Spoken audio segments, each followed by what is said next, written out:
وذلك أن تسبيح الله عز وجل هو أفضل كلم يقوله العبد بعد قراءته القرآن.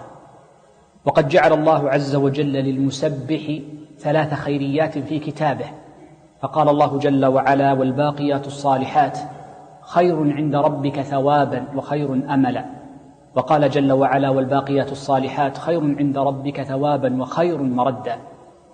والباقيات الصالحات جاء في حديث أبي سعيد وغيره أنها سبحان الله والحمد لله ولا إله إلا الله والله أكبر. وقد افتتح النبي صلى الله عليه وسلم الباقيات بهذه الكلمة العظيمة سبحان الله، فهذا يدلنا على أن الانشغال بهذه الكلمة هي خير ثوابا، فلا ثواب أفضل بعد الواجبات وكلام الله عز وجل من هذه الكلمات ومنها التسبيح.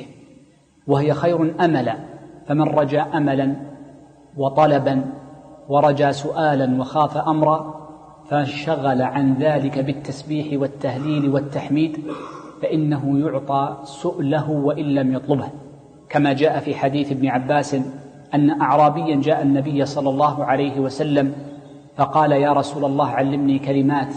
فقال: قل سبحان الله والحمد لله ولا إله إلا الله والله أكبر. فقال الأعرابي: فهذه لله فما لي؟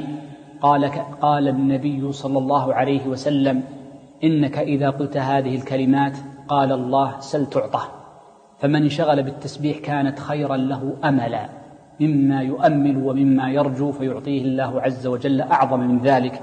وفي حديث أبي سعيد عند النسائي: من شغله ذكري عن مساءلتي أعطيته أفضل مما أعطي السائلين. وآخرها خير مردا عند الله عز وجل، ومردا في الدنيا فهي خير من خادم، كما قال النبي لفاطمة وزوجها علي رضي الله عنهما: وهي خير من متاع الدنيا وخير من كثير من الأمور التي يرجوها المرء مردا عند الله عز وجل.